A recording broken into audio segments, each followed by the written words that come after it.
My name is Maya, I'm 28, and I can tell from a single sound whether a cat is just annoyed or in real pain. Monday mornings at our clinic always smell like disinfectant, coffee, and wet fur. If you don't like that, you're in the wrong place. I push open the glass door. The little brass bell's chime alerts my colleague, Chloe, in the exam room, and without looking up, she calls out, "Morning, May. The diva is already here."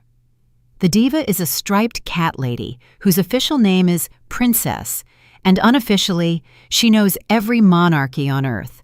I tie my light green smock, wash my hands, take a deep breath, and get into the rhythm. In the waiting area, a pug trembles as if the world were a cold lake. A woman holds him too tightly, and I gently place my hand on her wrist, whispering, "Let him have his shivers. It's his way of saying he needs you." She nods, and the pug breathes more freely. Next to him is a rabbit named Wally, his ears back, camouflaging himself as if he were invisible. I crouch down and whisper, "Wally, being invisible only works if you don't look at me like that." He blinks. I swear, rabbits have a sense of humor. In the exam room, Chloe wordlessly hands me the vaccine syringe. I support Princess's head, her eyes thin slits, her paw elegantly curled. Only commoners show weakness. I murmur between her ears, "Almost done, Your Majesty." Her fur is warm, her body tense. My thumb finds the spot where cats hide their surrender. Poke, out, done. "Magic hands," says the owner, looking as if he'd like to pin a medal on me. I smile, wipe the area, and write in the file, "Vaccination good, next checkup in 12 months, crown is secure." We are a small team. Chloe, 2 vet techs, Zoe and me, and Ms. Rodriguez at the front desk, who with a mix of a general and a grandmother, sorts out every commotion. The morning is both heated and calm at once. X-rays, blood draws, nail trims, reassuring, explaining. I am the space that fits between fear and trust, a space with hands. At lunchtime, Chloe and I stand in the back alley with paper cups. The January air is crisp and clear, our breath a wisp of smoke. Chloe takes the first sip and says, without looking, "What's going on with your face?" I pretend not to know what she means and say, "Just a Monday." She shakes her head. "You look like you've decided on something, or are about to." I button and unbutton my smock pocket. Then I say, "I'm thinking about an app." Chloe says, "Do it. But listen to your gut, not the algorithm." And because she knows me, she adds, "You're quickly gentle. Be slow with your money." I laugh. "Where's the money coming from?" She says, "Free men with big dreams sometimes have small bank accounts." I say, "Cynical." She says, "Experienced." That afternoon, Vanessa appears in the doorway, places 2 macarons on my counter like confetti, and says, "Emergency ration." Vanessa is a police officer, my best friend for 12 years. Her eyes are bright and alert. Her voice can be as soft as silk or as hard as steel.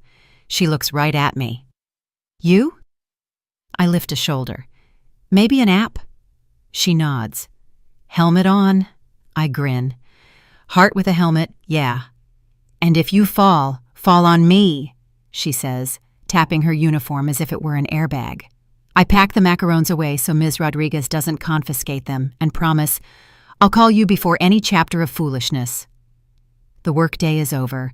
The stable smells of hay, of breath, of earth. Luna, my friend's mare, nudges her nose into my jacket pocket, finding the carrot as if I were see-through.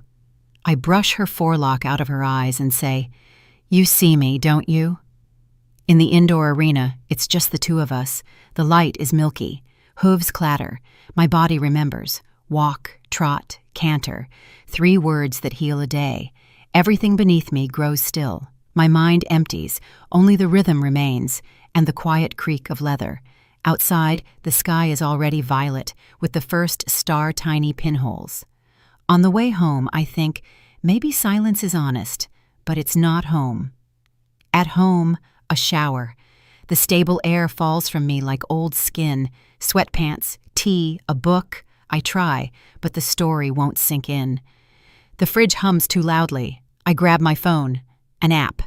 Names that sound like perfume, like fitness studios, like, I'm not looking for anything serious, but then I'll find it anyway. I choose one, upload 2 photos, one with a kitten in my arms, one with Luna in the background, and write in my bio, vet tech, writing, reading, cinnamon rolls. I speak to animals in their language and to people in mine. Then I stare at the done button and don't press it. I breathe. I press it. The first evening feels like someone built a new door in my apartment, and people are walking past and occasionally stopping. There's a ping, 1 profile, 2, 3, left, oh geez, right, and then a message that doesn't sound like all the others. Chris, cinnamon rolls are character tests, for or against? Me, for, but only if the cinnamon isn't stingy.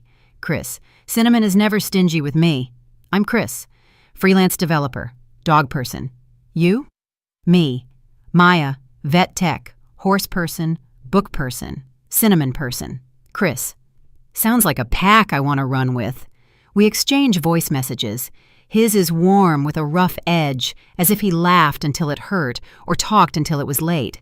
Nola, his dog, pushed him off the bed last night, he says, and I hear his laughter coming from his belly. I tell him about Princess, who rules with a single paw, and he says I have magic hands. We talk about our favorite places. He says, Prospect Park, a cafe with cinnamon rolls that remind me of a good childhood. I say, the stable, just before a canter when the world is heading toward a yes. He asks, what does a canter feel like? I say without thinking, like a sentence that finally makes sense. There's a silence on the line. Then he says, more of that, please. I text Vanessa. He's funny. Dog, coffee, cinnamon. She says, name, photo, meeting point. I say, Central Park, Sunday daytime crowds. She says, good. Keep the helmet halfway on. No cars. No, come on up. I say, I can go alone. She says, I know. I just want you to have the option not to.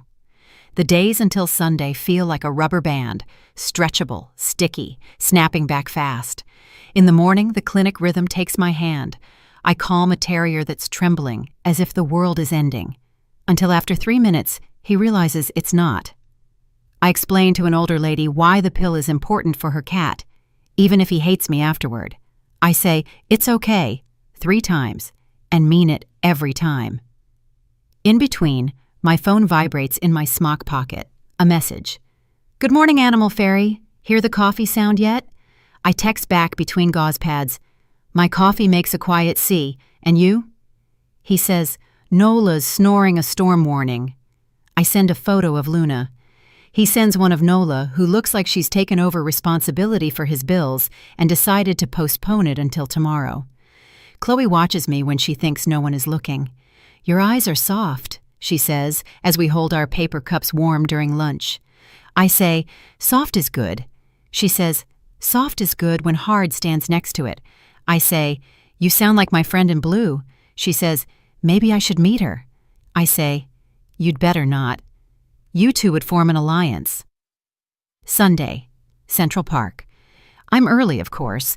I buy a lemonade to combat my sweaty hands and sit on a bench with a view of ducks that look like they're working in shifts. I'm wearing my brave blouse, light blue. My shoulders say, I'll stand firm when the wind comes. Just as I'm thinking I've forgotten how to breathe, I see him. Chris. Dark hair, sunglasses in his hand. He's not walking hectically. It's as if he knows haste doesn't make for better sentences. He smiles, and his face changes. Maya? Chris. It's ridiculous how much that first word sets the tone. We walk. We talk about everything and nothing. He tells me about his projects, small budgets, big freedom, chaos with a view. I tell him about Chloe, who pours diagnoses into a cup of coffee, and about Princess, the Queen, who was gracious today. He asks, and Luna? I say, Luna is prose, reliable. He laughs. Prose saves hearts. Poetry breaks them.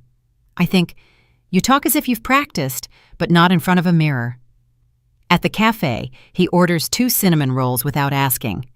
I usually don't like that, decisions being made for me, but here it feels like someone knows the right temperature for my tea. We eat too sweet and talk too honestly for a first meeting. He says, I dropped out of college, too much theory, not enough life. I say, I chose life before I knew how much theory it held. He says, and now? I say, now I sort out breaths, those of animals and my own. When we say goodbye, he hugs me longer than is in any dating etiquette guide. It's not an intrusion, just a wait, and it feels good. He says, can I call you tomorrow? Not text. Hear you. I nod, and in my head, something clicks open like a lock. He calls, Mondays, Tuesdays. In the evenings, I sit on my balcony. The book lies open next to me, unread. He tells me how Nola only responds to sit if he smiles, and it's hours later before I realize it was a joke. I tell him that Luna carried me through the day, and he asks if you can learn to canter if you've never run. I say, you can learn not to be afraid of speed if someone knows the reins. He's quiet for a moment, then says, then I'll learn that with you. Between all the lightness, a sentence hangs that I wipe away before it can land. He says it casually, as we sit by the Hudson River the third weekend, our legs dangling over the wall.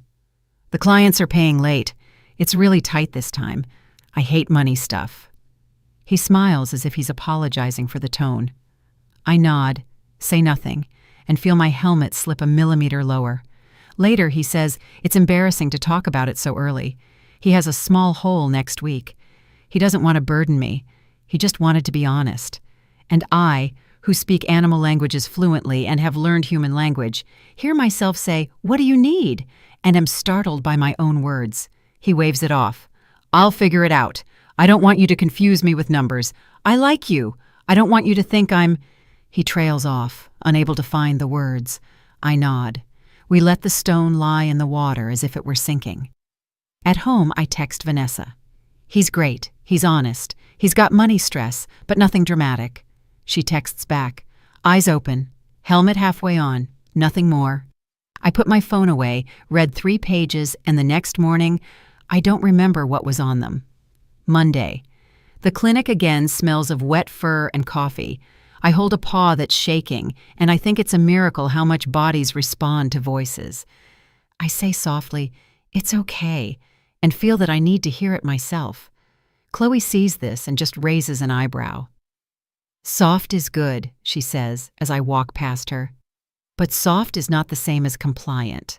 I reply, I know. And somewhere inside me, I really do. But knowing isn't a handrail when you're dancing on your own free will. That evening at the stable, Luna snorts as if to say, get back in your rhythm. I saddle her slowly, as if I could tie time in a knot. Outside on the dirt path, the first trot, the loose murmur of birds that know their way home. I think, I can hold on and let go. I can hold on and let go. I can hold on, and if I let go this time, it's only when the ground is solid. A story begins within me, one I can't yet predict. It smells of cinnamon and herbal soap, sounds like Al Green on a too low volume, and feels like a hand on my hip asking, this way? I nod. And I have no idea how expensive saying yes can be when someone has learned to write bills from it. Tuesday started like any other. Ms. Rodriguez sorted invoices at the front desk. Chloe sipped from her no coffee, no diagnoses mug, and I held the paw of a nervous German shepherd who was pretending the world was a monster. Nothing special, I thought. And then my phone vibrated in my smock pocket. 2 short, 1 long, the tone I set for new contacts. I glanced at the screen as Chloe examined the dog. Chris, it said, a name that felt like a stone thrown into water. Small, but the ripples were bigger than I thought. After the exam, I ducked into the hallway and typed, Good morning, you're up early? His reply came instantly. Just wanted to see if the animal fairy was awake yet. I laughed softly, typing back, Vet tech sounds less like a Disney character. He sent a voice message. His voice, a little sleepy but warm. Okay, then how about vet fairy with a smock? Fits better. Do you have a lot of patients today? I listened to it twice before I answered. In the afternoon, as I groomed Luna and she impatiently stamped her hoof, my phone rang again. Tell me about your horse, Beau, he wrote. I sent a photo of Luna, her nostrils almost nudging the phone out of my hand. Her name is Luna. She does what she wants unless I'm paying closer attention. He wrote, "She looks smart and stubborn. Like you?" I replied, "I'm not stubborn." He wrote, "Then you're smart. Even better." I laughed so loudly that Luna laid her ears back as if to say, "Humans." Later that evening, we talked on the phone for the first time for an extended period. I sat on the balcony, a blanket around my shoulders, my teacup steaming in my hand. "So, how was your day?" he asked. "Lots of fur, not much of a break. You?" "Chaos. 3 inquiries, 2 rejections, 1 coffee maker that exploded. Classic Tuesday." "Exploded?" "Well, it sprayed me with boiling water. Felt like war." I had to laugh. "And how did you survive?" "With dignity and bandages."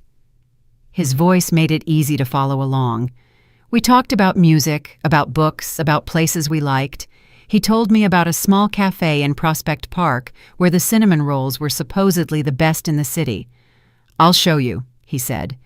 "Sunday, Central Park, and after that, cinnamon rolls. Deal?" I nodded, even though he couldn't see it. Deal. The next morning at the clinic, Chloe looked at me while I was calming a cat who felt like a vibrating engine. "What's up with you, Maya? You're smiling at the drawers." "Nothing," I said too quickly. She raised an eyebrow. "Nothing usually means something." I bit my lip. "Maybe someone." "Aha," she grinned. "Then keep your head while your heart runs." That evening, I met Vanessa at our regular cafe. She was off duty, her uniform jacket still draped over her chair, and she ordered her usual double espresso. "You look happy," she said, looking at me with that gaze that always knew more than I was saying. I told her about Chris, about our messages, about the dog who supposedly runs the house. Vanessa pushed her espresso aside. "Maya, be careful. Anyone can be anything online." "I know, but he sounds real." "Sounding is cheap." I frowned. "Vic, can't you just be happy for me for once?"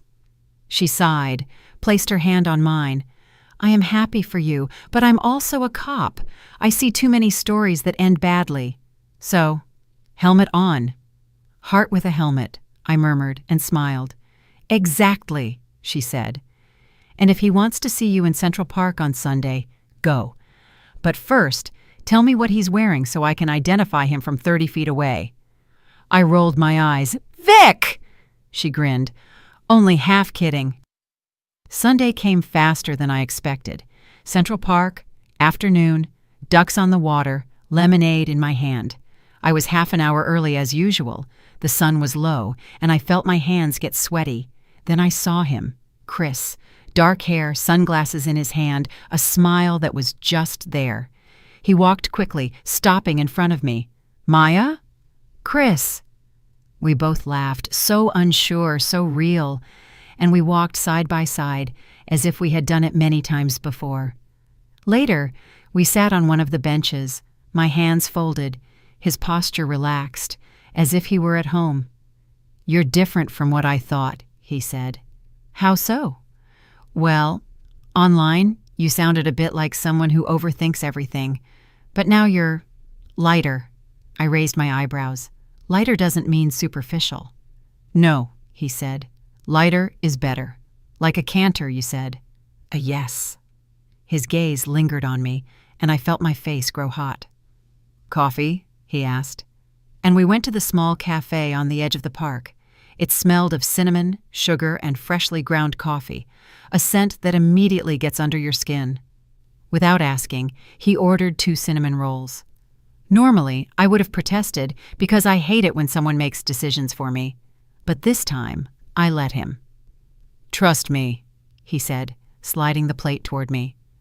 I took a bite. Sweet, warm, perfect. I couldn't help but smile. "See?" he said. "Sometimes you don't have to ask when you know." "Arrogant," I mumbled with a full mouth. "Confident," he corrected. We talked about everything. He told me about his job, small contracts, sometimes stressful, sometimes chaotic, but he loved the freedom. I could never go to an office every day, he said. You? I love my clinic. Sure, it's routine, but every animal is different. Every fear is different. It's never just work. Then you're someone who holds on, he said. What do you mean? Well, you hold on when others are trembling. You bring calm. You can feel that. It struck me because it was true, and because few people ever saw it that way. Later, we walked past the large sycamore trees, and he told a story about Nola, his dog, who supposedly stole a bagel from a jogger. He spoke with his hands, his eyes, with his whole being. I listened as one listens to a melody, not just a story. Eventually, we stopped by the water. He tossed a pebble in. So Maya, what's the deal with Luna? With whom? Your horse. I laughed. Like a mirror. If I'm unsure, she gets stubborn. If I'm clear, she goes with me. She doesn't lie. Sounds like you have a good teacher. I nodded. Sometimes I wish people were like that. Me too, he said softly. As the sun sank lower, we sat on the wall by the water. Our legs dangled. We were silent for a moment, and it wasn't an awkward silence. I heard the birds, the children, the distant hum of the city, and next to it, his breath. Can I call you tomorrow? He asked suddenly. Call? Not text? I want to hear you laugh. Texting isn't enough. I looked at him, and he looked at me, and in that gaze, there was so much courage and uncertainty at once that I could only nod. Okay. He grinned, stood up, and held out his hand to me. Then see you tomorrow, Animal Fairy. I lightly hit his arm. Don't ever say that again. Yes, he said, because it fits.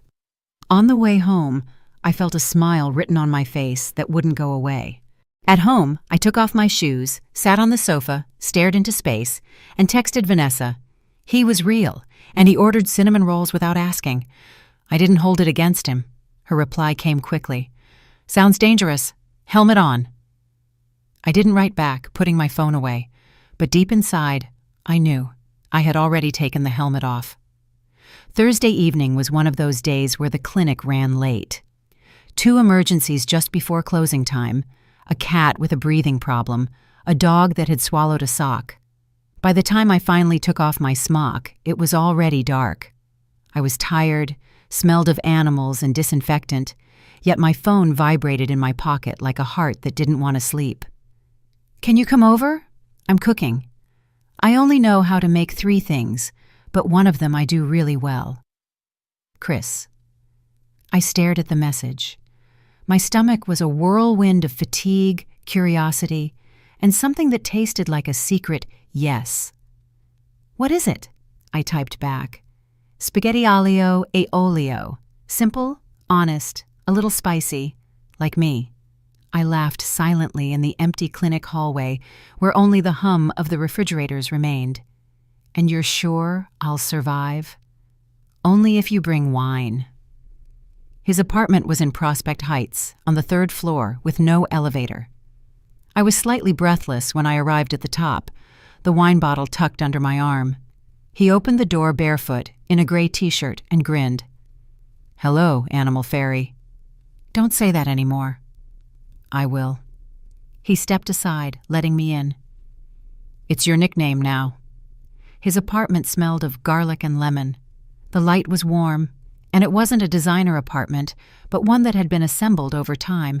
Stacks of books, an old guitar on the wall, and Nola on the sofa, who lifted her head and immediately came to me. I scratched her behind the ears. She closed her eyes as if she had been expecting me all along. She likes you, he said from the kitchen. She usually tests people for a longer time. I'm a pro at bribing animals. Then I'm doomed. He chopped garlic, oil bubbled softly in the pan, and music played from a small speaker. It was Al Green's Let's Stay Together. Cheesy, I know, he said. It still fits, I replied. We drank wine. He told me about his projects, about chaotic invoices, about a client who hadn't paid for weeks. He made jokes about it, but for a moment, his eyes held something serious that I chose to ignore. I told him about the clinic, about Princess, who had acted majestically again today, as if a vaccination were beneath her dignity. He listened attentively, asked questions, and laughed at the right moments. When the pasta was ready, he filled plates and sat across from me. "You have to be honest," he said. "I can handle criticism." I tasted it. Oil, garlic, chili. Simple, but good. I nodded. "You're right. You can do this." "See? At least I have one talent." "Maybe two," he grinned. "And what's the second one?" I felt the blood rush to my face and quickly looked down at my plate. Later, we sat on his sofa, Nola curled up at my feet, and the music was still playing. We talked about childhood, about small things. He said that he used to play soccer, but always preferred learning guitar, because when you play, you don't have to pretend to be someone else. I told him about the books on my shelf that I hadn't read yet because I was afraid they might disappoint me. "Then leave them be," he said. "Books that are waiting are promises." I nodded. That's how I see it too. At some point, he gently placed his hand on mine.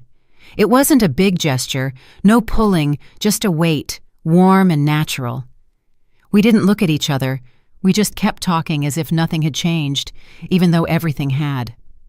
When I got up to leave, it was late, much later than I had thought. I put on my jacket. He opened the door. "Can I call you again tomorrow?" he asked. "You're going to anyway." "True," he grinned. Then he leaned forward and didn't kiss me, just a brief whisper on my cheek, warm and close. "Thanks for coming over." On the stairs, I heard Nola bark once, a deep bark, as if she were saying goodnight to me. At home, I could still smell garlic on my fingers. I got into bed, and Al Green's song was stuck in my head. "Let's stay together." I closed my eyes, and for the first time in months, I fell asleep without the silence being too loud. It was a Saturday, cool and bright, and the city looked freshly washed.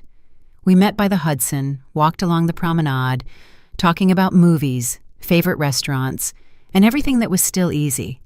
His hand found mine casually, not demanding, just there. I let him, and in my stomach, that warmth spread that questions nothing. We sat on a low wall, our legs dangling over the water. Nola lay at his feet.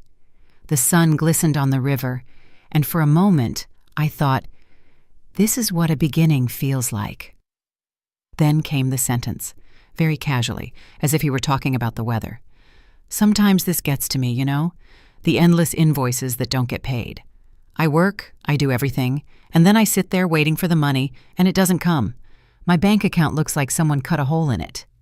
He laughed, a short, apologetic laugh, but his eyes weren't laughing. I frowned. "That sounds stressful." "It is, but hey, that's life as a freelancer. Sometimes it's up, sometimes it's down. Lately, it's been more down." He stroked Nola's head. "Don't worry, I'll be fine." I wanted to press on, to ask how bad it really was, but he just changed the subject. "Rather, tell me what a canter feels like in the rain." And I told him. I talked about Luna, about the feeling when the rain beats against your face, but you keep riding because the rhythm is stronger than the weather. He listened, nodded, and smiled, and I let it go. That evening, I sent a short message to Vanessa. "He has money troubles, but he jokes about it. I think he's just being honest." She replied immediately, "Maya, people who say it lightly want you to take it lightly. Be careful." I typed for a long time, then deleted it. Finally, I just wrote, "I have the helmet on." But it wasn't true. I had taken it off long ago. A week later, I was back at his place in his kitchen, with Al Green playing softly in the background again. We ate pasta, this time with pesto, and talked about plans, about vacations we had never taken. At some point he sighed, rubbing his neck.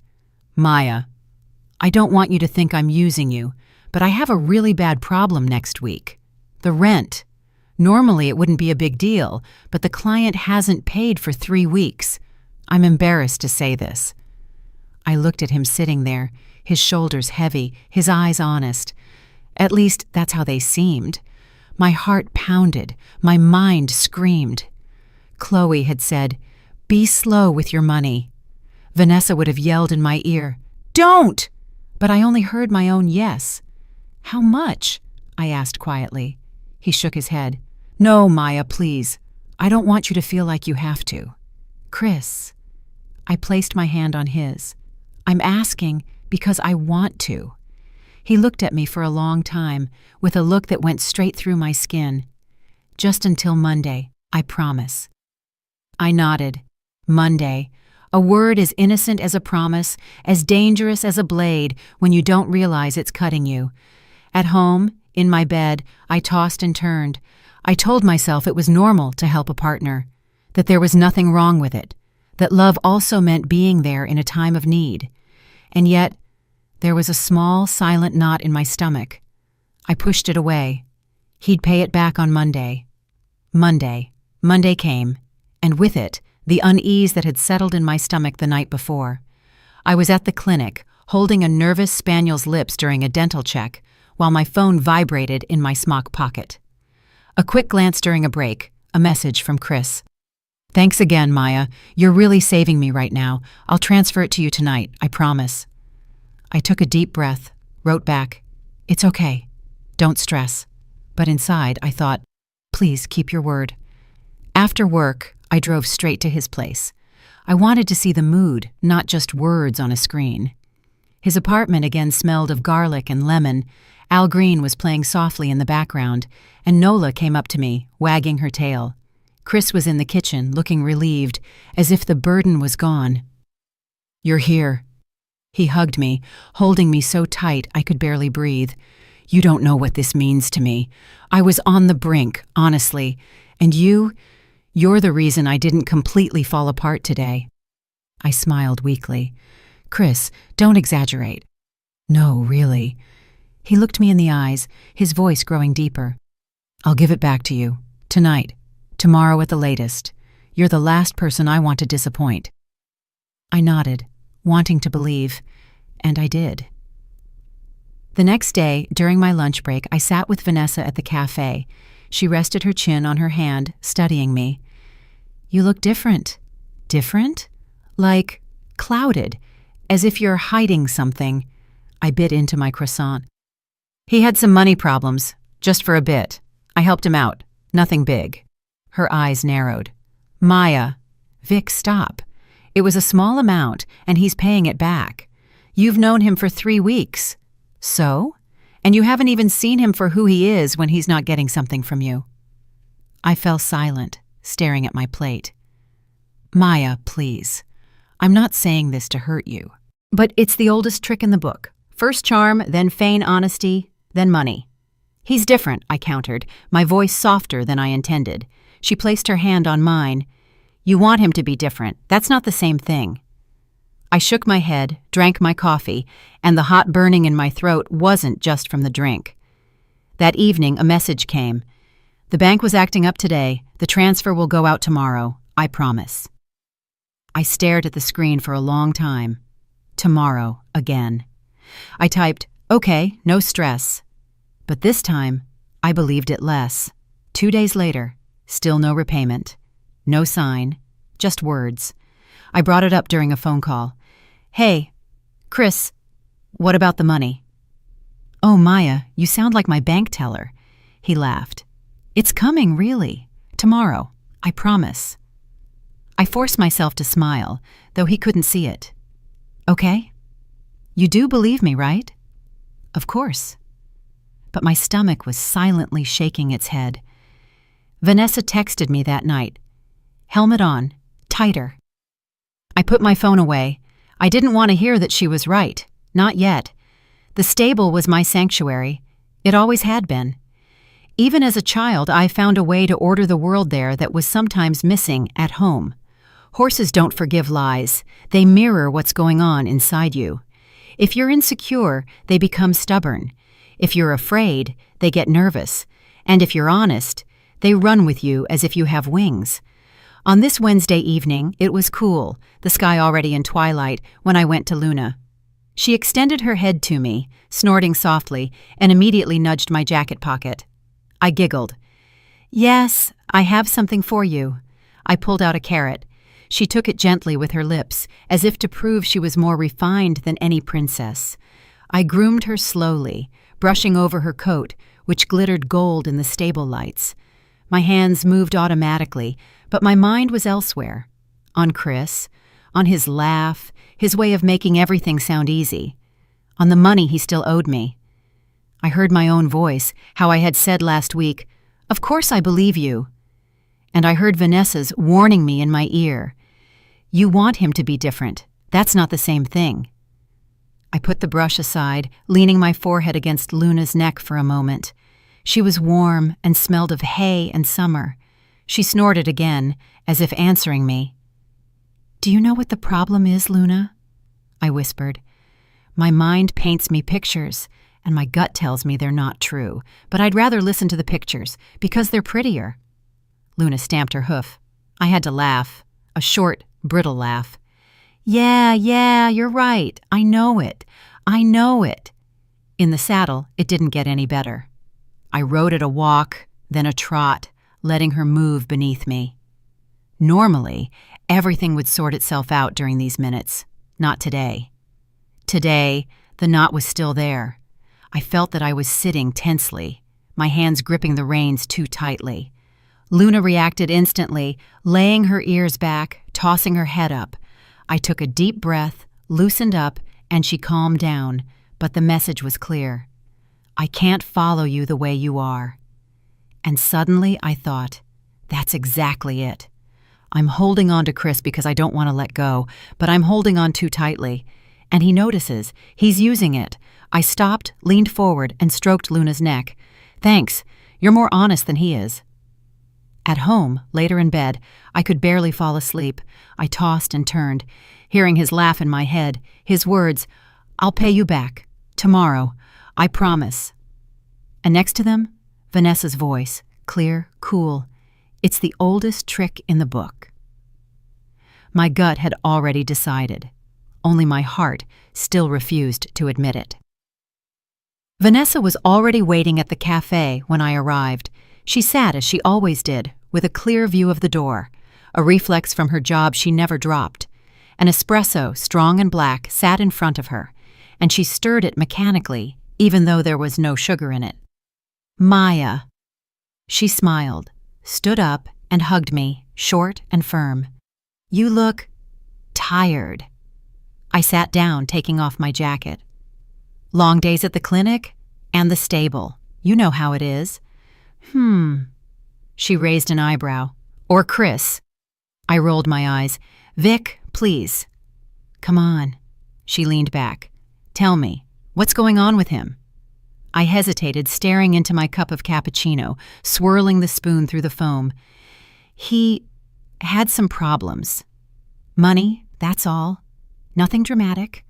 A client hadn't paid, rent was due, and I helped him out, just temporarily." Vanessa said nothing, just looked at me. It was the kind of look that says more than words ever could. "What?" I asked, a little sharper than I wanted to. "Maya," she began slowly, "you've known him for what? 3 weeks? 4. And after 4 weeks, he's borrowing money from you? He didn't demand it. He told me, honestly, openly, I wanted to help." "And? Did he pay it back?" I pressed my lips together. "Not yet, but he will. He promised." Vanessa tilted her head, sipping her espresso. "Promised? Men who can say that usually have a lot of practice." "Vic!" I put my cup down on the table, a little too hard. The spoon clattered. "Not every man is a con artist. Not everyone has bad intentions. You're a cop. You see the worst everywhere. But me, I don't want to see that all the time." "I know," she said softly, "and that's exactly why I'm telling you, so you don't go blind." I stared at the table, my hands clenched together. "He's different. I can feel it." Vanessa was silent for a moment, then she placed her hand on mine. "Maya, I'm not against him. I'm for you. There's a difference." I looked at her, wanting to say something, but the words got stuck in my throat. Instead, I nodded. Half-heartedly, half-defiantly. On the way home, her words echoed in my head. "He's different. I can feel it." But her voice also echoed. "Promised?" Men who can say that usually have a lot of practice. And between those two voices was my gut, which had known for a long time what my heart didn't want to hear. Monday. I had spent the entire morning with a nervous dachshund who couldn't decide whether to eat me or love me. When I finally looked at my phone during my lunch break, Chris's name was blinking. "The bank is acting up. The transfer is stuck. It'll be there tomorrow, I promise." Promise. That word again. I stared at the message as the coffee in my hand grew cold. That evening he called. His voice was warm, almost too warm as always.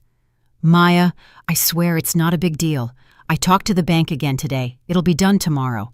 "Tomorrow," I repeated, trying not to sound too sharp. "Hey, don't you trust me?" He laughed, but his laugh was thin. "Of course," I said. "Of course I do." But as soon as I hung up, I felt my stomach clench. Tuesday. Nothing. No transfer. I texted, "And?" He replied, "Ugh, nothing again today. They're useless.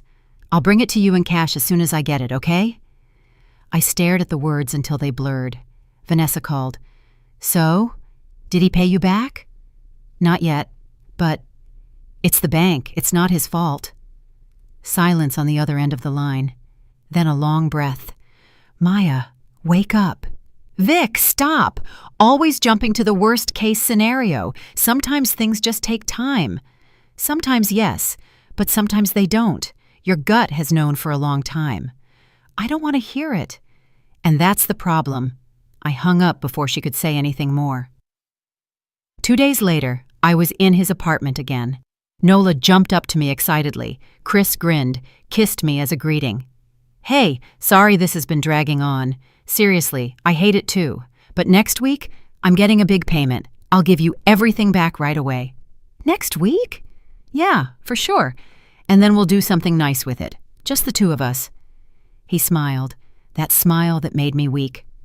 I nodded, even though my gut was screaming. At home, I sat in the dark, the lights off, just photos of Luna on my phone, looking at me as if to say, "You know the truth." But I clung to his smile, to his voice, to what I so desperately wanted to believe. It was a Friday evening, and rain was pelting against my windows when my phone vibrated. "Chris." I answered immediately. I could already tell from his voice that he was about to say something that wasn't going to be easy. "Maya, I have a problem." My stomach immediately tightened. "Again?" "Not like you think." He spoke quickly, almost breathlessly. "My MacBook is broken, completely. The screen is black. I can't work without it. And if I don't work, I won't have any income at all. I know it sounds like an excuse, but it's my tool. My job depends on it." I stayed silent. I only heard the rain, which was more consistent than my heart. "I'll pay you back as soon as the big transfer from that client comes in, for sure. But without a laptop, I can't deliver anything. Then he'll never pay.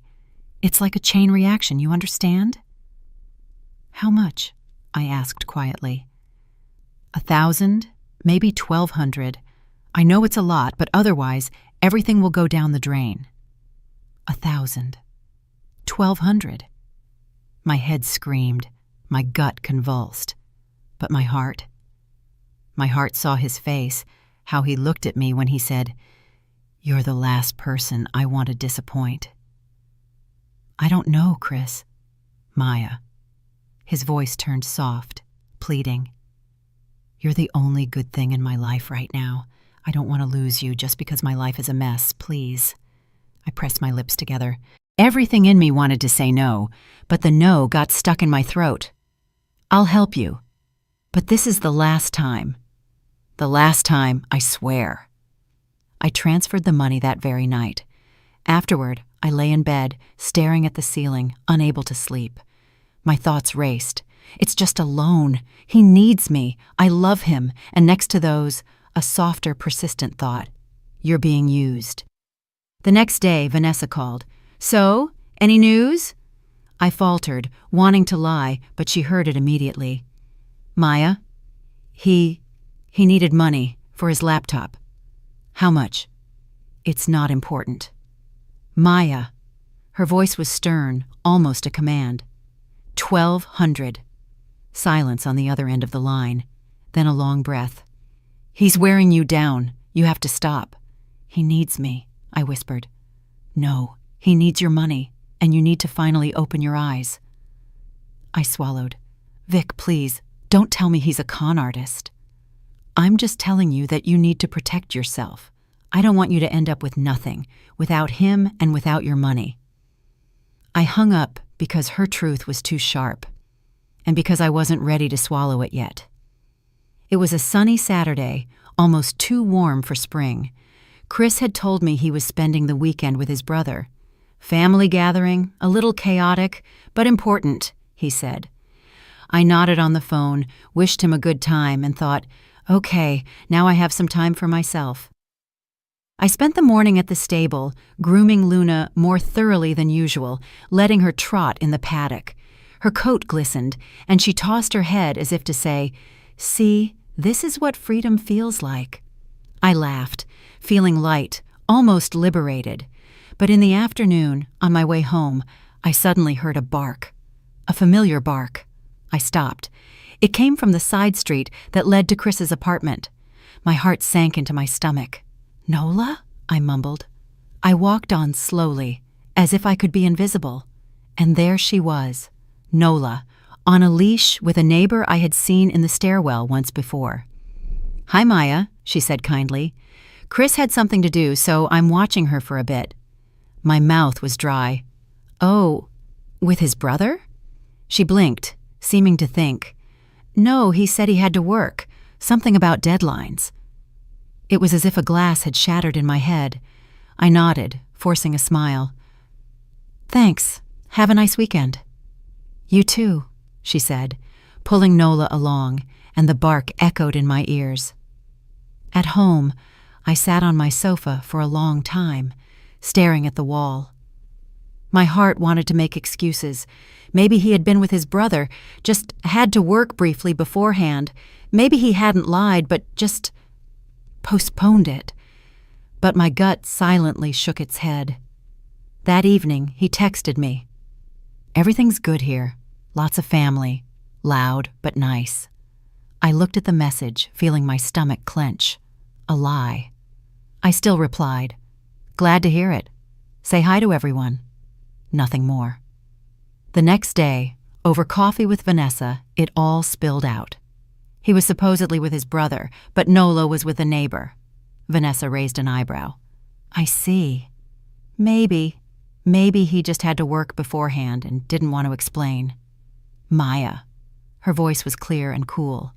He's lying, period. You don't know that. Yes, I do. I can see it in you. You know it too. I shook my head, staring into my cup. I can't believe it. Not yet. Then wait, but keep your eyes open. At home that night, I lay awake. Chris's voice echoed in my head. I don't want to disappoint you.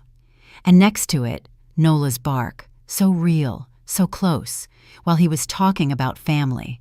Two worlds that didn't fit together. And I was in the middle of it, trapped between what I wanted and the truth. Monday started innocently. Chris sent me a selfie from a living room I didn't recognize. Family time, haha. My brother makes the best scrambled eggs. He was grinning in the picture, holding a beer. I pressed the phone closer to my eyes, staring at the photo as if I could find the flaw in it. 2 hours later, while I was cleaning Luna's hooves at the stable, his Instagram story popped up. A desk, a screen full of code, a coffee cup next to it. Deadline weekend, kill me plaz, the caption read. I stared at the words, then at the picture. That was not a living room. No brother. It was work. And then on the same day, a message to me. Sorry I've been so quiet. My brother's kids are as loud as a stadium. 3 versions. 3 stories. Something clicked in my mind like a lock snapping shut. That evening, I sat in Chloe's kitchen after we had both locked up the clinic. She poured us tea, placed the cups on the table, and looked at me. "You're somewhere else."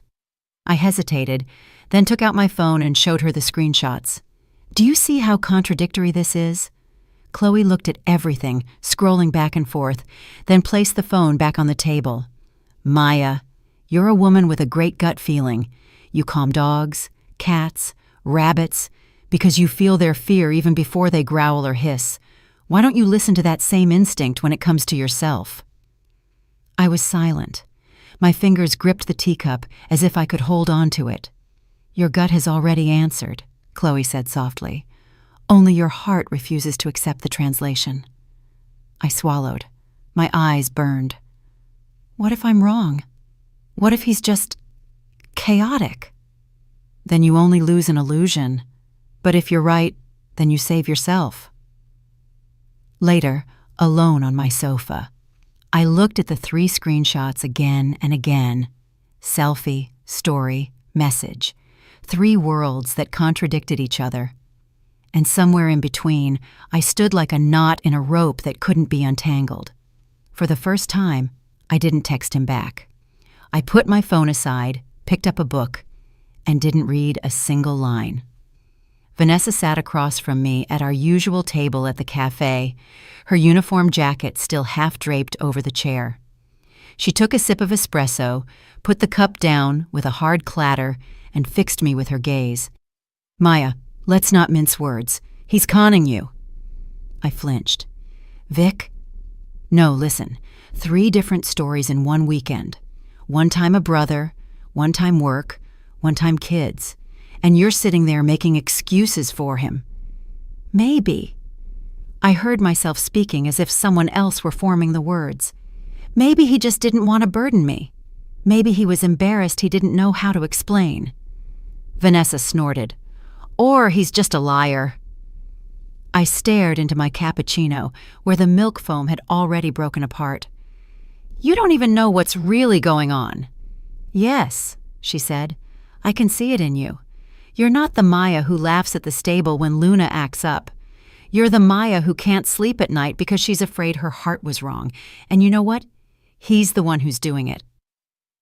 I pressed my lips together, feeling my hands dig into the fabric of my pants. "I love him." "No." Vanessa's voice was firm, but her eyes were soft. "You love the idea of him, the dream that someone will see you, hear you, hold you. But him? He only sees your money." I lifted my head, tears in my eyes. "Why can't you just believe that he's different?" Vanessa took a deep breath, then placed her hand over mine. "Because I know you, and I know how tightly you hold on when you're afraid to let go. I don't want to lose you, Maya, and certainly not to someone who's just using you." I couldn't say anything, just nod slightly, even though every muscle in me screamed no. When I got home, my phone rang. "Chris." I stared at the screen for what felt like an eternity. Then I answered. "Hey, Animal Fairy," he said softly. "Everything okay?" I heard Vanessa's voice in my head. "He only sees your money." And at the same time, I heard my heart. "But maybe not." "Everything's okay," I whispered, and I knew it was a lie. It was a Tuesday evening, long after the clinic had closed. I was sitting on my sofa, tea in hand, when Vanessa suddenly stood at my door. No warning, no call. Her gaze was serious, her shoulders tense, a look I only knew when things were truly important. "Can I come in?" she asked, even though she knew the answer. "Of course," I said, putting my cup down. "What's wrong?" She didn't sit down, remaining standing, her hands buried in her jacket pockets. "Maya, I did something I'm not supposed to do." My heart skipped a beat. "What do you mean?" I checked up on him. "Chris." I felt hot and cold at the same time. "Vic, you can't just do that." "I can, and I did, because I want to protect you." I shook my head, wanting to protest, but she slowly pulled some printouts from her jacket pocket. Police reports, case numbers, names. "He's been reported, multiple times, for fraud. It's always the same pattern. He meets women, cons them out of money, never pays it back, always new excuses. I stared at the papers, the letters blurred. That can't be. It can. It is. Maybe it's a different Chris. Someone with the same name. My voice trembled. No, Maya. Date of birth, address, everything matches. I shook my head, tears burning in my eyes. But he's not like that. He listens to me. He understands me. He cooks for me. He has Nola. He's a con artist. Vanessa's voice was firm, but I could hear that it hurt her to say it. I sank onto the sofa, holding the papers in my hands, which suddenly felt much heavier than paper. No, I whispered. No, I don't believe that. Not Chris. Vanessa sat down next to me, putting her arm around me. Maya, I know how much this hurts, but you have to look at it. Otherwise, you'll go under. I shook my head, burying my face in my hands. I can't. I don't want to. And so, I sat there, with the files in my hands, still clinging to the dream I didn't want to let go of. The stable was quiet that evening. Only the soft shuffling of hooves, the crackling of hay, a pigeon in the rafters somewhere. I went to Luna. She immediately lifted her head, snorting softly, as if she knew I needed more than usual. I brushed her coat, slow strokes, repeating the same motion as if I could use it to organize my thoughts. But there was only chaos in my head. Chris's voice, his promises, his laugh, and next to them, the files that Vanessa had given me, black and white, reports, dates, names, things that couldn't be denied. I spoke softly as I combed through Luna's mane. He's not like that. He can't be like that. Maybe that was in the past. Maybe he's different now. Maybe... Luna laid her ears back, not out of anger but as a sign. Horses react that way when they feel something is wrong. I gave a brittle laugh. You don't believe me either, huh? She snorted again, stamping her hoof impatiently as if to say, Stop lying to yourself. I leaned my forehead against her neck. But what if I was so wrong? What if I was just blind because I wanted to be in love so badly? Something in me tightened. I wanted to text Chris to see him, to hear him say it was all a misunderstanding. At the same time, I knew I already had the answer. Later, back in my apartment, I picked up my phone. His name lit up, a new message. Hey, sorry I haven't been in touch much today. Lots of stress, thinking of you. I stared at the text. Short, superficial. Nothing that I needed. My fingers hovered over the keyboard. I wanted to write, Are you being honest with me? Or, Who are you really? But I only typed, It's okay. Get some rest. After that, I threw my phone onto the sofa and buried my face in my hands. I knew Luna was right. My gut knew it. Even my mind knew it by now. Only my heart was clinging on like a child who doesn't understand why the world can be so cruel. It was a Thursday, late. I was still at the clinic, sorting medications into drawers, when my phone vibrated. Chris. I answered immediately, even though I already knew something was wrong. His voice was breathless, urgent. Maya, I know I'm not supposed to say this again, but I have a problem. Just this one last time, then I'm through with it. My stomach immediately tightened. What is it now? It's just one invoice that has to be paid urgently, otherwise they'll freeze my account, and then everything falls apart. Please, I'll pay you back immediately when the client pays. It's just a matter of days. I was silent. My hands trembled slightly. I stared at the small bottles in the drawer that were so neatly arranged while my life was anything but. Maya, please say something. Chris. My voice was brittle. I can't do this anymore. I'm not helping you again. Silence on the other end. For seconds. Then something in his voice changed as he finally spoke. I knew it. What do you mean? You don't trust me. You're like the others. All love and understanding at the beginning, and then, when it gets serious, everything turns around. I should have known you'd be like that, too. My breath caught in my throat. The others? Yeah, he continued, his voice now cold, almost contemptuous. You think you're special, but you're just one of many. Always the same story. You want to be heroes, but when it really counts, you abandon a person. Chris, my voice broke. I've given you so much, more than I could, and you're accusing me of abandoning you? He laughed bitterly. Maya, you're not special. You were just convenient. Those words hit me harder than any lie before. They were like a punch to the gut that took my breath away. I couldn't say anything more. You know what? Forget it, he said finally, cold and short. I'll handle this without you. Then he hung up. I sat there for minutes, phone in hand, unable to move. Inside me, there was nothing left of that warm smile he had given me in Central Park. No trace of the man who had cooked me pasta and held my hand. Only coldness, only the truth.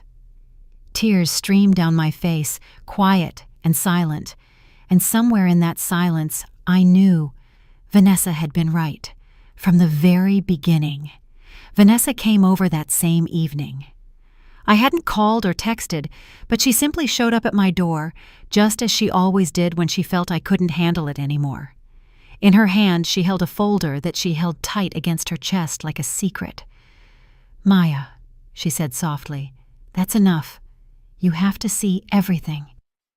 I let her in, speechless, and we sat down at my kitchen table. My gaze fell on the folder, and I felt sick to my stomach, even before she opened it. I shouldn't have shown you this, she began, but I couldn't stand by and watch anymore, and after what you just told me on the phone, I shook my head. He was so different. In the beginning. My voice was barely a whisper. Vanessa took a deep breath, opened the folder. Papers, printouts, case notes, black and white. Names of women, fraud reports, sums of money, bank statements. Always the same pattern. Charming, intimate, trustworthy, then money. A lot of money. Here, she said, pointing to an entry. 2 years ago, same con. Online acquaintance, promises, repayments that never came.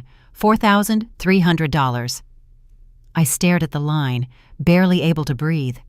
Here again, last year, $2,000. And the woman even reported him to court.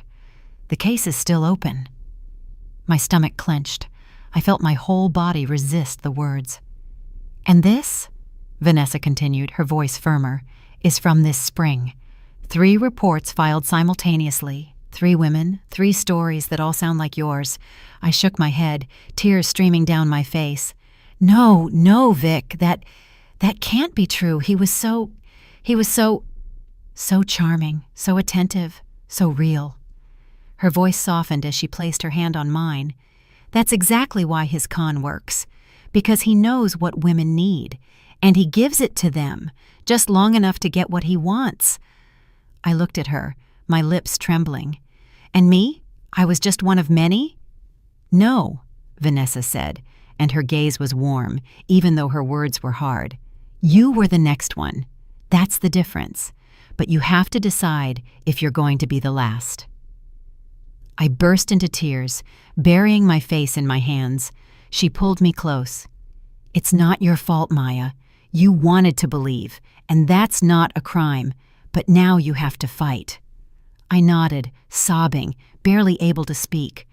But somewhere deep inside me, beneath the pain, shame, and disappointment, a spark ignited, a spark of anger.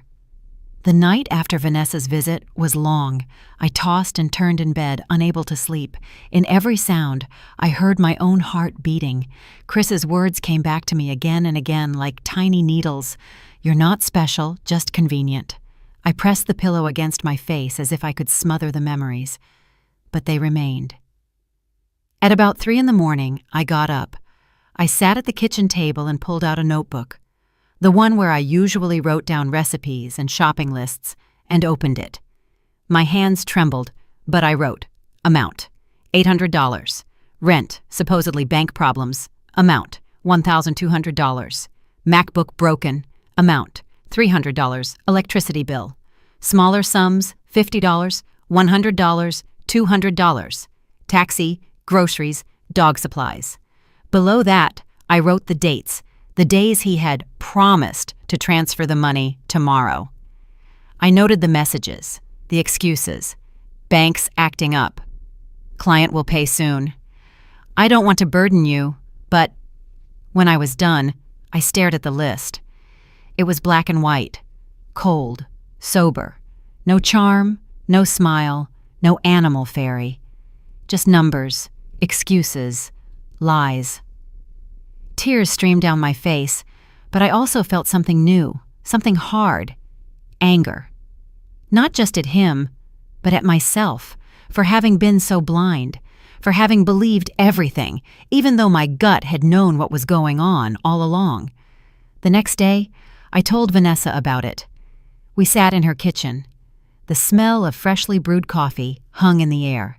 She skimmed the pages, nodding slowly. Good, Maya. This is evidence. If we supplement this properly, screenshots, transfers, chats, then we have a foundation. A foundation for what? I asked quietly. For a report. For justice. For revenge, if you want to call it that. I bit my lip. Revenge sounds so dirty. Sometimes it's just about getting back what was taken from you. I looked at her for a long time, and for the first time in weeks, I felt like I was no longer just a victim. I was someone who could start fighting back. That night, I wrote again, but this time, not to Chris. I wrote to myself, a sentence I put at the very top of the page. I was one of many, but I will be the last. The next morning, I looked in the mirror with tired eyes and knew something had changed. No longer was I endlessly circling the question, why did he do it? But a new thought, clear and sharp. I'll get it back. At the clinic, Chloe noticed it immediately. You look different, she said, while we were vaccinating a Jack Russell who was yelping like a jackhammer. Like you've decided to shoot someone. Almost, I murmured. She raised an eyebrow but didn't ask anything else, and I was grateful. That evening, I was back in Vanessa's kitchen. She had hung her uniform jacket over the chair, her laptop was open, and her hair was tied back tightly. Her eyes sparkled. Okay, she began. We'll do this right. You document everything, Maya. Every message, every promise, every transfer. I nodded. I've already started, the list. Good. She took my notebook and flipped through it. But we need proof, screenshots, bank statements, and when he talks, record it. Record it? Yeah. If he asks for money again, let him repeat the amounts, preferably in a voice message. That's worth its weight in gold. I swallowed. And what if he gets suspicious? Vanessa gave a crooked grin. Then do what he did to you. Be charming, innocent. Say you need the security for yourself that he'll pay you back. He'll believe he's winning. And that's exactly where you'll get him. I bit my lip. Vic, I'm scared. That's normal. She put her hand on mine. But this time, you're not alone. You have me, and you have the truth. Those two are stronger than any of his lies. The next few days, I was like a double agent, a vet tech by day, a spy by night. I scrolled through our chats, took screenshots, and saved voice messages. I printed out bank statements and highlighted the transfers. And I continued to write in my notebook, not just numbers, but also feelings. How I felt every time he said tomorrow. How my chest had tightened when nothing came again. I wanted the police to see not just the facts, but also the wounds he had left behind. Then came the moment Vanessa had been hoping for. Chris called late in the evening. His voice sounded tired and rushed. Maya, I know you don't want to hear this again, but please, just one more time. It's about an invoice that's about to go to collections. I took a deep breath, trying to stay calm. Okay, but Chris, can you please tell me exactly how much it is? I need to write it down to keep track. Sure, he said immediately. It's $1,500. I'll pay you back next week when the money from my client finally comes in. I swear." His voice vibrated in my ear, and my phone recorded every syllable. After the call, I wrote only one sentence in my notebook. "He thinks he has me, but this time, I have him." Vanessa was right. It felt like police work. Except this time I was the investigator and the victim at the same time. I sat at my kitchen table, stacks of printouts, and my laptop in front of me. Every transfer I had made to him was highlighted and placed next to it. I sorted them chronologically and attached small, colorful sticky notes. Rent, $800, March 14th. MacBook, $1,200, March 28th. Electricity, $300, April 4th. Next to them was a folder full of screenshots, messages where he promised me, "Transferring tomorrow, my word," or "You're the only one I have." I marked the dates and placed them next to the bank statements. Vanessa came over later in civilian clothes, a soda in her hand, her gaze focused. "Not bad," she said, rearranging the printouts, making them stricter and more orderly. "This is already half a case." "It feels like I'm dissecting my own life," I mumbled. "You are. But trust me, it's necessary. Otherwise, no one will believe you." The hardest part was the voice message. I played it for Vanessa. Chris's voice, familiar yet suddenly so foreign that it made me cold. "It's $1,500. I'll pay you back next week when the money from my client comes in. I swear." Vanessa nodded slowly. "That's almost enough on its own, but the more we have, the better." She took my phone and showed me how to back up the data securely. "Copy everything to a flash drive, no cloud, no chance of him deleting it if he somehow gets to your phone." "Do you think he would do that?" "Maya." Her voice was hard. "He's taken thousands of dollars from you without batting an eye. Do you really think your phone would be off limits to him?" A chill ran down my spine. The next few days, I lived in two worlds. By day, I treated animals, comforted owners, and laughed with Chloe as if everything were normal. But in the evenings, my apartment turned into an evidence archive. I printed, sorted, and highlighted. My notebook was now full, page after page filled with numbers, dates, and quotes. Sometimes my hands trembled when I read the chats again. How I had believed him every single time. How I had let myself be reeled in. But at the same time, I felt that every page was making me stronger. Every line was a step out of helplessness. On a Sunday evening, Vanessa and I were back in her kitchen. She spread the documents out on the table and looked at me seriously. "Maya, this is strong. You have everything. Transfers, messages, voice recordings. When we take this to the police, he won't be able to get out of it." I nodded, but my voice trembled. "What if he threatens me then? What if he finds out it was me?" Vanessa placed her hand on mine. "Then I'll be there. And the law will be there too. You're not alone anymore." I looked at her, and for the first time in weeks, I felt, maybe, just maybe, I can be free again. The plan was simple, at least on paper. I was to meet him one more time, to make him feel like I was wavering, that I might still be willing to help him. And all the while, I was to record everything, every request, every amount, every promise. Vanessa had drilled me like a trainee before a big exam. Stay calm, let him do the talking. Give him little reassurances so he keeps talking. No accusations, no suspicion. He has to think he's got you again. I nodded, but my heart was already pounding at the thought of it. We arranged to meet at a cafe, an inconspicuous one in the middle of the city. Saturday, 3 in the afternoon, people everywhere. That was good. I arrived early, of course, and found a seat by the window. My phone was on the table in front of me, with the recording function on. My hands were clammy, and I wiped them on my pants. Then he came. Chris. Jeans, a leather jacket. That smile that had made me weak in the knees in the beginning. Only now I knew what lay beneath it. "Maya," he said, sitting down across from me as if nothing had happened. "Good to see you." "You too," I replied, my voice almost normal. We ordered coffee. Small talk, short and banal. Then he got serious, placing his hands on the table. Maya, I know the last time didn't go well, but you have to understand, I'm under a lot of pressure right now. If I can't pay this one invoice, that's it. I'll have nothing. I nodded slowly. How much?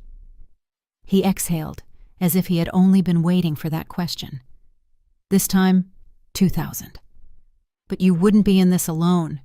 I'll pay you back as soon as the big payment from my client comes in.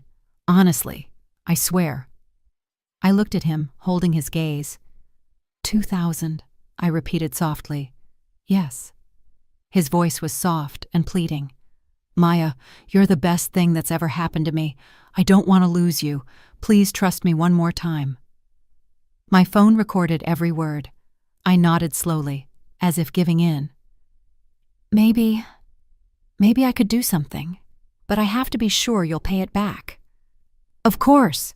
He leaned forward, his eyes gleaming. I'll even give it to you in writing if you want. I'll pay you back everything, every single penny. I don't want to disappoint you. Good, I said softly. Say it again, Chris, so I can remember. He laughed, thinking I was joking. Okay, I owe you $2,000, and I'll pay you back next week when my client pays. Satisfied? I smiled weakly and nodded. Yes, satisfied. After half an hour, we got up. He hugged me, holding me tight, whispering, Thanks for believing in me again. I didn't respond. My hands trembled, but my heart was calm, because I knew I had him. Outside, on the street, I saw Vanessa standing in the crowd. In civilian clothes, inconspicuous, she gave me a slight nod as our eyes met. I took a deep breath as I walked toward her. And? She asked. I held up my phone. We have everything. We were in Vanessa's kitchen. It was late at night. The city outside had grown quieter, with only an occasional car passing by. On the table between us lay my phone, as if it were a weapon I had just fired. Are you ready? Vanessa asked. I nodded. My hands were clammy. My heart was beating too fast, but I wanted to hear it. I had to hear it. She pressed play, and there he was. Chris's voice, familiar and yet so foreign that it made me cold. I owe you $2,000, and I'll pay you back next week when my client pays. Satisfied? It was clear, distinct, and undeniable. I gave a bitter laugh, a sound that hurt me.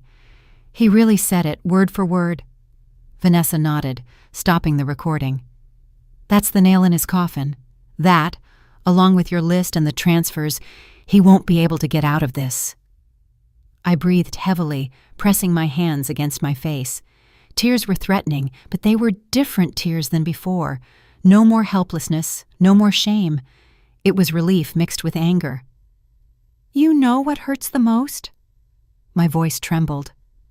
Not even the money, but the fact that I really believed he saw me, that I was something special to him. Vanessa placed her hand on mine. You are, just not to him, but to the people who deserve you. He used you, but he didn't break you. I looked at her, and for the first time, I felt that she was right. I was still here, and I was no longer his prey. We listened to the recording one more time. I let every word sink in, and then I wrote in my notebook, in thick letters, Say it again, Chris, this time for the police. Vanessa gave a crooked smile. And that's exactly what's going to happen. 2 days after our meeting, Chris texted me again. Hey Maya, have you found out anything about the money yet? I stared at the message, my fingers trembling over the keyboard. Vanessa had advised me to play along. Keep him on the hook, she had said, so he digs himself deeper. So I wrote back, I might be able to help, but not right away. I need to see how much I have in liquid assets. Less than 5 minutes later, my phone rang.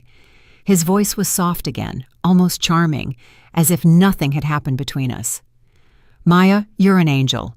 If you help me out of this bind, I swear we'll start over. Just the two of us, no stress. I want this with you. I held the phone away from my ear a little, as if it were burning. Chris, I don't know. $2,000 is a lot. I want to be sure you'll really pay it back this time." "Of course!" He laughed, that old, ingratiating laugh. "I'll even give it to you in writing. I'll even prepare a bank transfer for you in advance. Please, Maya, you're the only one who still trusts me." "The only one," I repeated softly, a pang in my chest. But I caught myself, clenching my teeth. "Okay, I could transfer the money to a card for you. Give me your details." Vanessa had prepared everything, a blank prepaid card that couldn't be loaded. She grinned when I forwarded Chris's details to her. "This is the trap. He'll try it immediately, and when he realizes it doesn't work, he'll put on the pressure again. That's exactly what we need." And that's exactly what happened. That same night, I got a message from him. "Maya, the money isn't there. Did you even send it?" I replied calmly, "Yes, I transferred it. Maybe it just takes a little while to arrive." A few minutes later, he called. His voice was no longer soft. It was cold, cutting. "Are you playing games with me, Maya? Tell me the truth." I felt my heart race, but I stayed calm. "No, I did it. Check again tomorrow." "If you're messing with me—" He stopped, breathing heavily. "I swear you'll regret it." Then he hung up.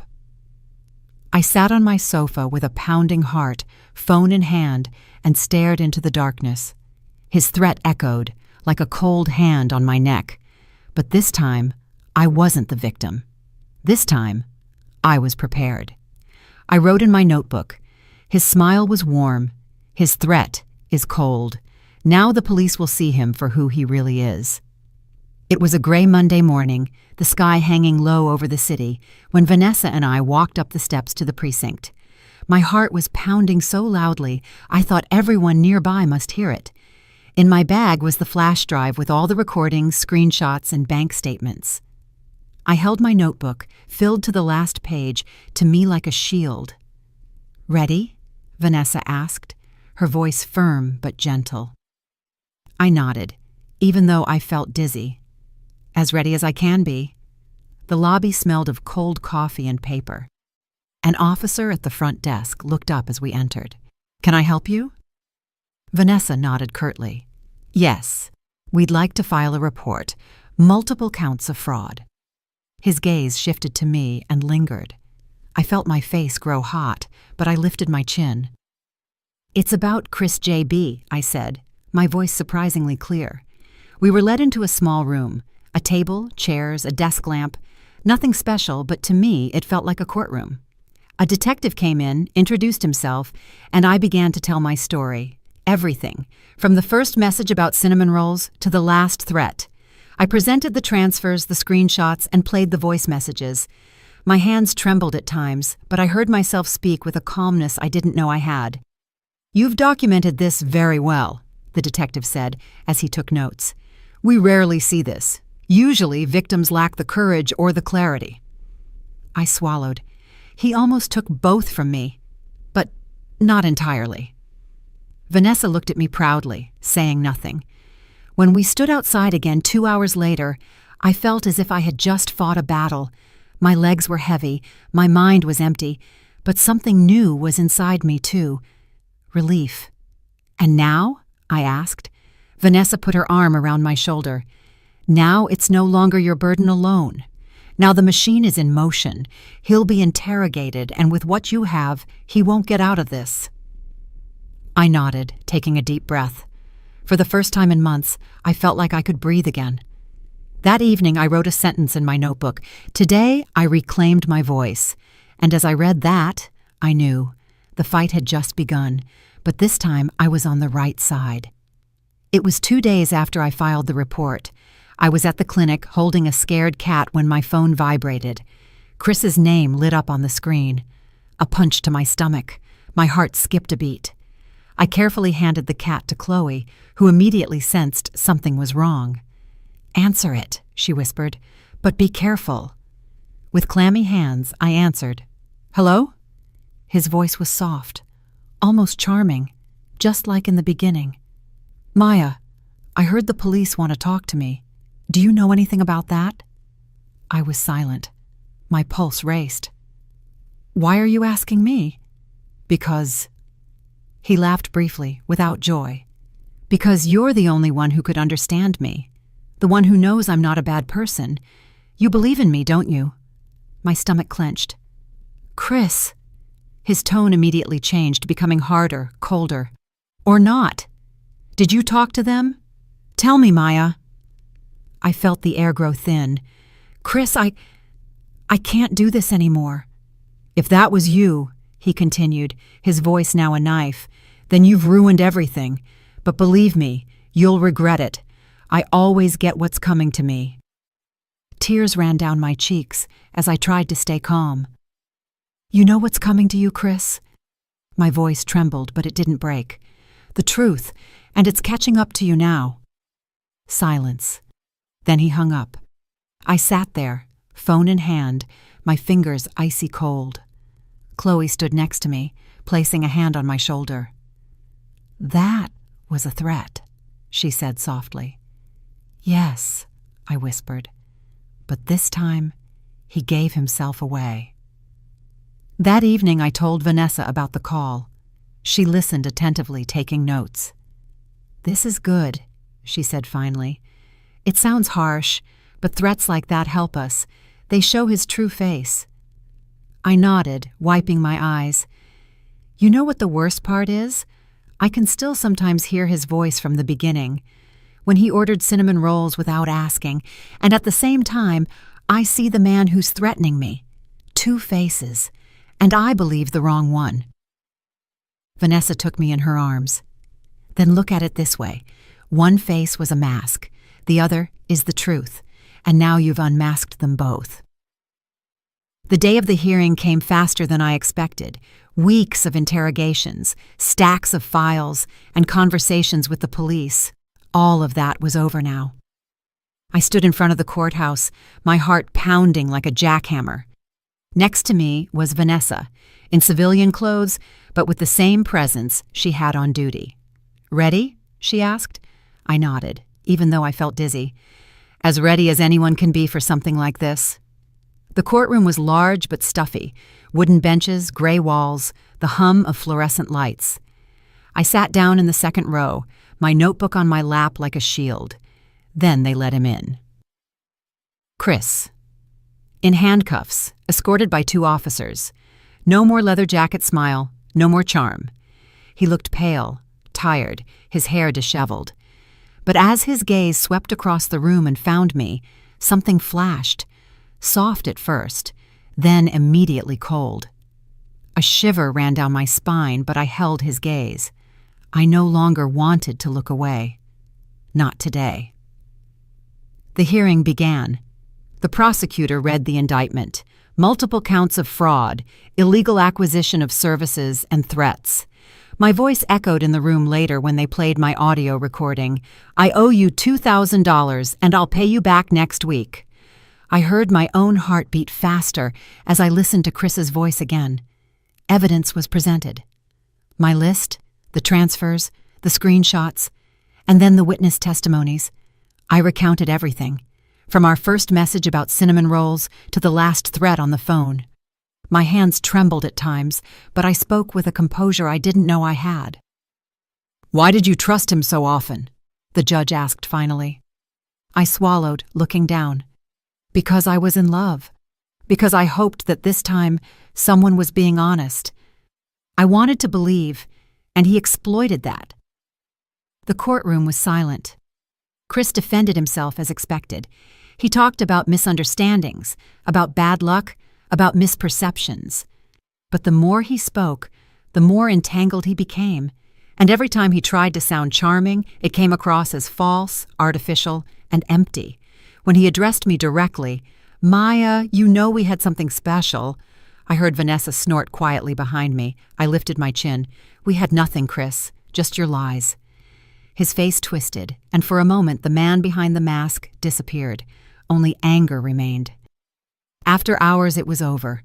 The judge announced the verdict, 2.5 years in prison, with an order to repay the sums, as far as his assets would allow. No smiles, no applause, just a silence that hung in the air like a blow. I exhaled heavily. My body felt as if I had just run a marathon. Vanessa briefly placed her hand on my shoulder. "It's over, Maya. He's out of your life." I nodded, tears running down my cheeks, tears of relief.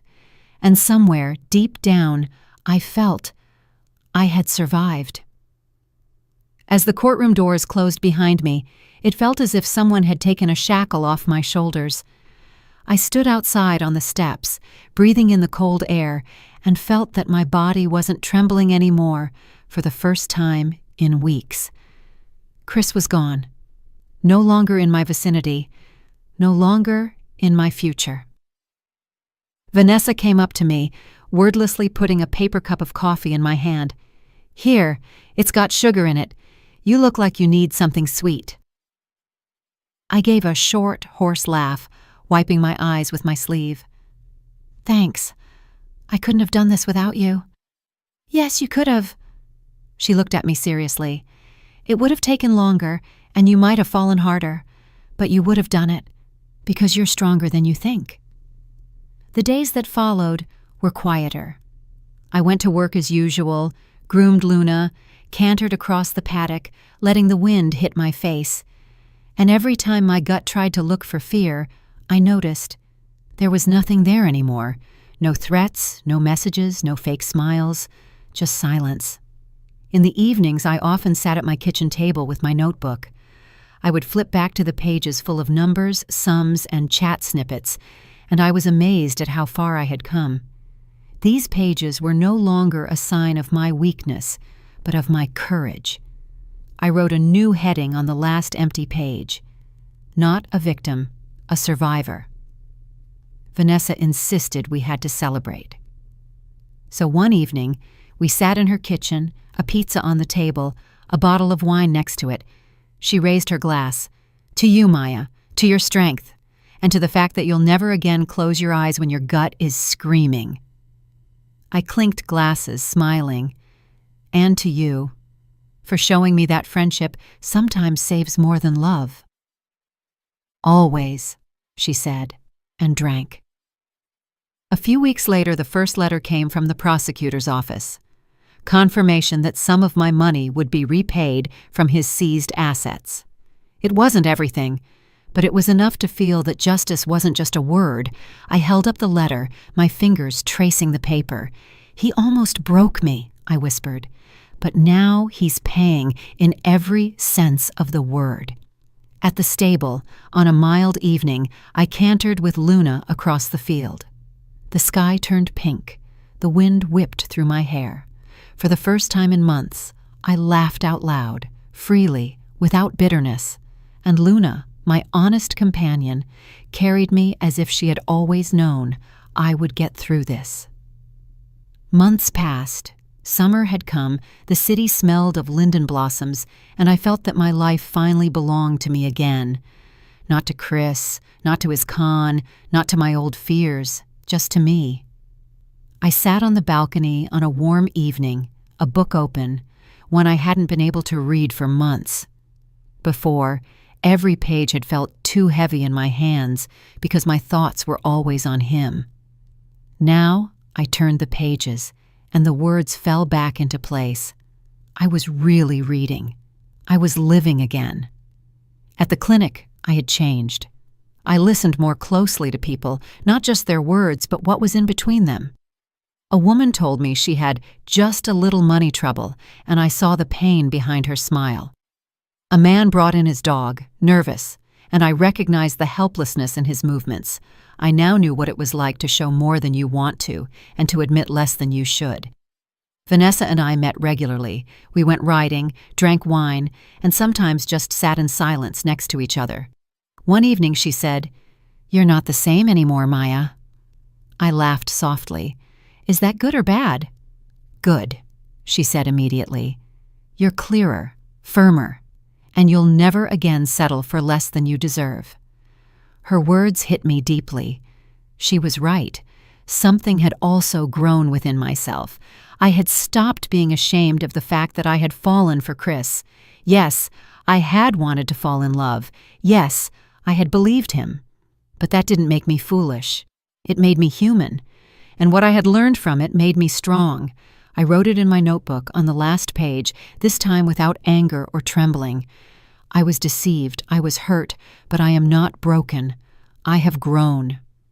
And as the sun slowly disappeared behind the rooftops, I stroked Luna's forehead as she stood next to me at the fence and whispered, "We'll get through it, no matter what." This time, it was no longer hope. It was certainty. It took me a long time to understand that strength doesn't mean never falling.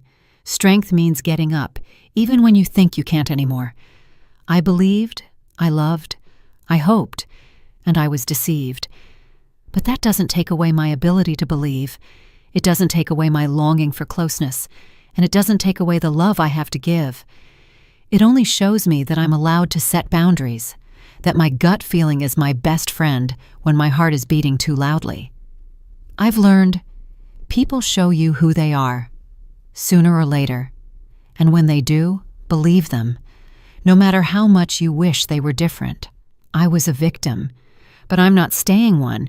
I was deceived, but I am not broken.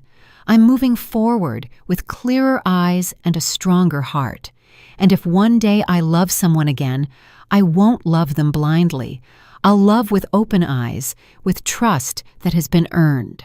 Because I know now, true love takes nothing from you. It gives you everything.